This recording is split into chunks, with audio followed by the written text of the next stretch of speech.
عجیب نظام ہے کہ لوگ غریب کے گھر کا پانی پیتے کراہت محسوس کرتے ہیں، لیکن اسی غریب کی دی ہوئی دوا خوشی خوشی قبول کرتے ہیں۔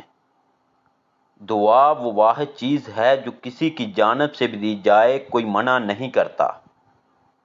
دعا کلمات کی ادائیگی کا نام نہیں، دعا زمین قلب سے اٹھنے والی وہ خوشبو ہے جو تسلی اور تشفی کی پہلی بارش کے بعد اٹھتی ہے۔ پرندوں کے لیے رکھا گیا پانی کا برتن دعاؤں کا مرکز ہوتا ہے۔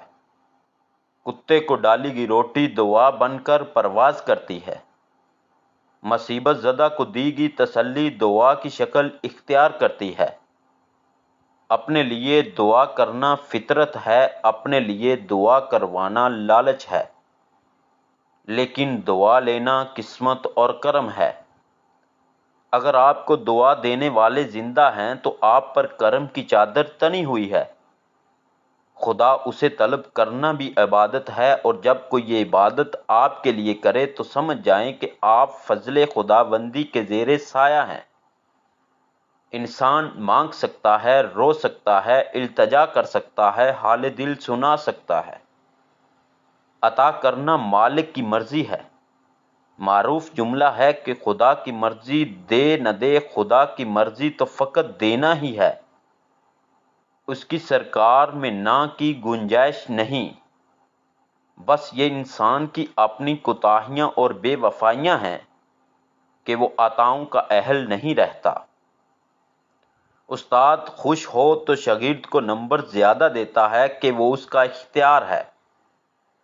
حاکم خوش ہو تو عوام کو رائے دیتا ہے کہ وہ اس کا اختیار ہے۔ حلوائی خوش ہو تو شیرینی تقسیم کرتا ہے کہ یہ اس کے اختیار میں ہے۔ اللہ توکل اختیارات کا مالک ہے۔ وہ خوش ہو تو بڑا کچھ دیتا ہے۔ علم، فہم، فراست، دانائی، فقر، صحت، رشتے، بے عیب زندگی، وسعت قلب و نظر، یہ سب اس کی عطاؤں کی اشکال ہیں۔ لیکن ابن آدم ان سے خوش نہیں، گویا بشر خدا کی خوشی میں خوش نہیں۔ اللہ کی عطائیں لامحدود ہیں اور بشر کی توقعات فقط مال تک محدود ہیں۔ انسان کا تصور فصل پیسہ ہے، قبول ہے یہ بات کہ مال بھی اسی کی عطا ہے، لیکن صرف مال ہی اس کی عطا ہے، یہ غلط فہمی ہے۔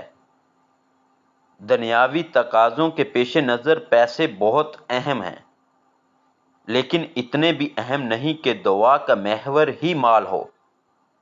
دعا تو یہ ہونی چاہیے کہ مولا میرے ہاتھوں کا شمار ان ہاتھوں میں کر دے جن سے تو مخلوق میں تقسیم فرماتا ہے۔ انسان روٹی کے لیے محنت کرتا ہے اور محنت کے لیے روٹی کھاتا ہے، یہ ایک سراب ہے۔ ہم آسودگی کے لیے کماتے ہیں اور کمائی کے لیے آسودگی کے طالب رہتے ہیں۔ وہ لقمہ جو آپ محبت سے توڑتے ہیں، احترام سے زبان پر رکھتے ہیں اور شکر سے شکم کی نظر کرتے ہیں، وہ لقمہ بھی دوا ہے۔ وہ پرانا سوٹ جسے آپ آج بھی سنبھال کر دھوتے ہیں اور محبت سے زیب تن کرتے ہیں، وہ سوٹ بھی دوا ہے۔ وہ راستہ جس پر سے آپ عجز اور انکساری کے ساتھ روز گزرتے ہیں، وہ راستہ بھی دوا ہے۔ دعا وہ ہاتھ بھی ہے جو کسی گرتے کو اٹھا لیتے ہیں، اور دوا وہ جملہ بھی ہے جو کسی کی مسکراہٹ کا باعث بنتا ہے۔ دعا کرنا کمال نہیں، دعا لینا کمال ہے۔